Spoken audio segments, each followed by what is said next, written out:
I'm getting kinky man. तो guys अभी तक हमें जितनी भी सुपर हीरो मूवीज़ और सुपर हीरो टीवी सीरीज देखने को मिली हैं उसमें सुपर हीरो का एक ऐसा वर्जन दिखाया गया है कि सुपर हीरो से अच्छा कोई भी नहीं हो सकता। सुपर हीरो जो भी काम करते हैं, जो भी डिसीजन लेते हैं वो सबके लिए अच्छा होता है, वो सबकी जान बचाते हैं। लेकिन पिछले ईयर रिलीज हुई द वॉइस टीवी सीरीज में हमें सुपर हीरोज़ का कुछ अलग ही वर्जन देखने को मिला, जहाँ पर सुपर हीरो अच्छा काम कर रहे थे लेकिन उसके पीछे का एजेंडा कुछ और था। और इस टीवी सीरीज में कई बार सुपर हीरो ने ऐसे भी कांड करे हैं जो कि विलन से भी बदतर हैं। तो गाइस आज हम बात करने वाले हैं द वॉइस टीवी सीरीज की और इसके एक ऐसे कैरेक्टर की जो कि एक सुपर हीरो तो है लेकिन एक विलन से भी बदतर है। तो गाइस ये कैरेक्टर है होमलैंडर का कैरेक्टर। फिलहाल अभी द वॉइस टीवी सीरीज का सीजन 2 अमेजॉन प्राइम वीडियो पर 4 सितंबर को रिलीज होने वाला है। तो अगर आपने इसका सीजन 1 नहीं देखा तो मैं रिकमेंड करूंगा कि आप इसका सीजन 1 जरूर देखो, क्योंकि ये टीवी सीरीज बहुत ही अच्छी है। इसमें सुपर हीरो का बिल्कुल अलग ही टेक दिखाया गया है, एक अलग ही वर्जन दिखाया गया है। तो द वॉइस के यूनिवर्स में 7 नाम की एक सुपर हीरो टीम है जिसका लीडर है होमलैंडर का कैरेक्टर।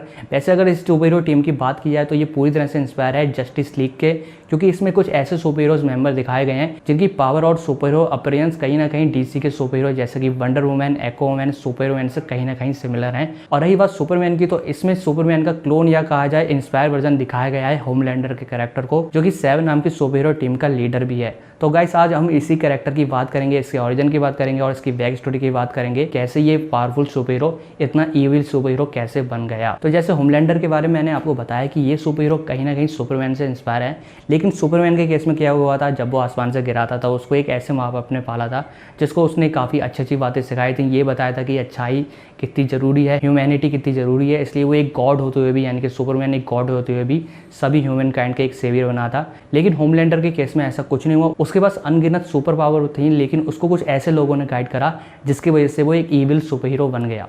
तो वो ईविल सुपर हीरो कैसे बना, उसके पीछे सबसे बड़ा रीजन है वॉउट अमेरिकन कंपनी, क्योंकि जो होमलैंडर का कैरेक्टर है वो कहीं ना कहीं वॉउट अमेरिकन कंपनी का ही एक बायो प्रोडक्ट है। अब वो कैसे बायो प्रोडक्ट है वो मैं आपको बताता हूँ। तो होमलैंडर के कैरेक्टर को समझने के लिए हमें वॉउट अमेरिकन कंपनी को समझना होगा। तो वॉउट अमेरिकन कंपनी एक ऐसी चिंदी कंपनी है जो हमेशा से ही प्रॉफिट को ज़्यादा वैल्यू देती है। अगर किसी केस में उनको ज़्यादा प्रॉफिट हो रहा होगा और उस वहीं कहीं हज़ारों लोगों की जान जा रही होगी तो वो हज़ारों लोगों की जान जाने देंगे बल्कि अपने प्रॉफिट चुनेंगे। यही उनका बिहेवियर है और इसी बिहेवियर की वजह से वो एक बार बैंकरप्ट भी हो गए थे। एक बार क्या आते तो द वॉइस कॉमिक्स के एक इवेंट में ऐसा दिखाया गया है कि जब उनको द वॉउट अमेरिकन कंपनी को एक ऐसा कॉन्ट्रैक्ट मिला था जहाँ पर उनको वियतनाम के सोल्जर के लिए एक स्पेसिफिक टाइप की गन बनानी थी, लेकिन उन्होंने वहाँ पे भी चिंदीगरी करी थी और उस गन में इतनी ज़्यादा कॉस्ट कटिंग करी थी कि जब फाइनली उन्होंने उस गन को वियतनाम के सोल्जर के पास भेजा था और जब वो वॉर हो रही थी तब लास्ट टाइम पर उन गन ने काम करना बंद कर दिया था और इस तरह से हज़ारों लाखों वियतनाम सोल्जर की जान गई थी। ये एक ऐसे इवेंट था जिसके बाद से ही वॉउट अमेरिकन कंपनी की बहुत ही ज़्यादा छवि खराब हो गई थी, बहुत ही ज़्यादा इमेज खराब हो गई थी और उनके साथ कोई भी काम करना नहीं चाहता था। और इसी इवेंट के बाद अब वॉउट अमेरिकन कंपनी को एक ऐसे कंपाउंड बी ड्रग के बारे में पता चला था जिसको अगर किसी ह्यूमन को दिया जाए तो उसमें सुपर पावर आ जाती है, जिसको फिलहाल बनाया था एक नाजी साइंटिस्ट ने। तो जब वॉउट अमेरिकन कंपनी को इस ड्रग के बारे में पता चला था तो उन्होंने ऐसा सोचा कि अगर हम इस ड्रग से काफ़ी ज़्यादा सुपर हीरो बना देते हैं और उनके वो सुपर हीरो अगर उनके लिए काम करेंगे तो वो इससे बहुत ज़्यादा प्रॉफिट कमा पाएंगे। तो इसके बाद उन्होंने क्या करा, उसके बाद वो ऐसे लोगों को ढूंढ के लेकर आने लगे जो काफ़ी ज़्यादा मेंटली चैलेंज थे और वो उनको एक एक करके इस ड्रग का ओवरडोज देने लगे और इससे उन्होंने काफ़ी सुपर हीरो बनाए जो फिलहाल सक्सेसफुल साबित नहीं हुए थे। लेकिन इसी दौरान उन्होंने एक ऐसी प्रेग्नेंट लेडी को पकड़ा जो कि मेंटली चैलेंज थी और उसको day by day compound B का ओवरडोज देने लगे और इस तरह से उस जब मेंटली चैलेंज लेडी ने जब अपना बेबी डिलीवर करा तो उसके बेबी ने अकेले ही वहाँ की नर्स, सभी डॉक्टर और सभी स्टाफ को मार दिया था। और अब आप जानते होंगे कि ये बेबी कौन बना होगा, तो ये बेबी था होमलैंडर। तो फिलहाल बेबी होमलैंडर को द वॉउट अमेरिकन कंपनी ने छुपा कर रखा था एक न्यूक्लियर बॉम्ब के बंकर में और इसी के साथ वो डेली बेबी होमलैंडर को कंपाउंड बी का ड्रग्स का ओवरडोज भी देते रहते थे, जिसके बाद उसकी एज रैपिडली बढ़ने लगी। कहने का मतलब जब वो 5 साल का था बेबी होमलैंडर तब वो 15 से 20 साल का लगने लगा और जो टीवी सीरीज में जो होमलैंडर दिखाया गया वो एक्चुअली में 15 से 20 ईयर्स का ही है। फिलहाल अगर बात करें होमलैंडर की चाइल्डहुड की, तो उसके चाइल्डहुड में उसको एक न्यूक्लियर बॉम्ब के पास रखा जाता था। अब उसे क्यों रखा जाता था, तो वॉउट अमेरिकन कंपनी को ऐसा डर था कि अचानक से कभी जो बेबी होमलैंडर है उनके अगेंस्ट ना हो जाए, उनको उन सभी को ना मार दे, इसलिए वो उसको डराने के लिए उसको एक न्यूक्लियर बॉम्ब के पास रखते थे। जैसे कि अगर उसके मन में कुछ कभी ख़राब होता है, कभी वो ऐसा सोचता है कि इन सभी लोगों को मार दे, तो वो उसको न्यूक्लियर बॉम्ब से उड़ा देंगे। तो अगर बेबी होमलैंडर के नज़रिए से देखा है तो उसको बचपन से ही एक वेपन की तरह तैयार किया गया था। उसको कभी भी ये नहीं बताया गया कि तुम्हें अच्छा करना है या बुरा करना है। उसको हमेशा से एक प्रॉफिट की तरह यूज़ किया गया कि अगर बाद में जाकर अगर ये सुपर हीरो बनता है तो ये वॉट अमेरिकन कंपनी के लिए बहुत ही ज़्यादा प्रॉफिट लेकर आए। तो आप समझ सकते हो कि जब वॉट अमेरिकन कंपनी, जो कि एक चिंदी कंपनी है जो हमेशा से ही प्रॉफिट को ज़्यादा वैल्यू देती है, जब वो एक ऐसा सुपर हीरो बनाएगी जिसके पास बहुत ही ज़्यादा सुपर पावर है, तब वो किस तरह का सुपर हीरो बनेगा। और इसी वजह से होमलैंडर इस तरह का ईविल सुपर हीरो बना है।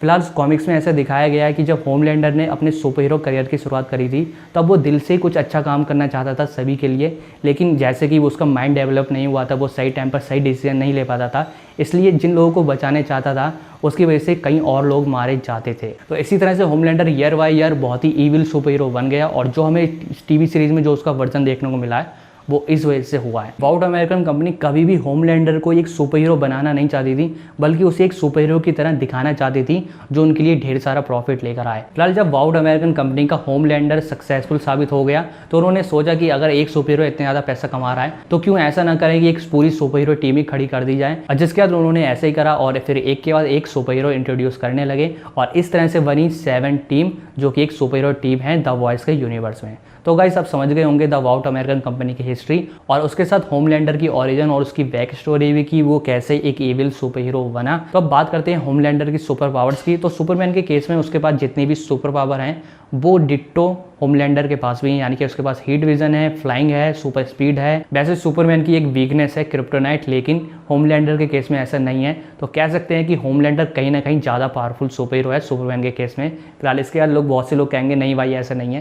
फिलहाल मैं एक कंपैरिजन नहीं कर रहा हूँ, मैं अपना व्यू दे रहा हूँ कि शायद होमलैंडर सुपरमैन से ज़्यादा पावरफुल हो सकता है। वैसे गाइस इसके अलावा द वॉइस की जो कॉमिक है उसमें होमलैंडर से रिलेटेड बहुत सी अदर बातें भी बताई गई हैं, लेकिन अगर मैं वो इन्फॉर्मेशन अगर मैं इस वीडियो में शेयर करता हूं तो वो सीजन 2 का स्पॉइलर साबित हो सकती हैं और मैं नहीं चाहता हूं कि आपको अभी मैं सीजन 2 का कोई स्पॉइलर दे दूं। तो जब वो सीजन 2 रिलीज हो जाएगा तब हम होमलैंडर पर एक और वीडियो बनाएंगे और एक डिटेल में वीडियो बनाएंगे, तब मैं वो सब बातें आपको बताऊंगा। तो गाइस यही थी आज की वीडियो जिसमें हमने बात करी है होमलैंडर के कैरेक्टर की, उसकी ओरिजिन की, उसके बैक स्टोरी की, उसकी सुपर पावर की और उसके साथ ही हमने द वॉट अमेरिकन कंपनी की हिस्ट्री के बारे में जाना। तो गाइस आई होप आपको ये वीडियो पसंद आई होगी। तो अगर आपको ये वीडियो पसंद आई तो इस वीडियो को ज़्यादा से ज़्यादा लाइक दें और शेयर करें और अगर आपने अभी तक हमारे चैनल को सब्सक्राइब नहीं करा तो जरूरी सब्सक्राइब करें। तो गाइस मैं अंकित मिलता हूँ उस नेक्स्ट वीडियो में, तब तक के लिए थैंक यू एंड बाय।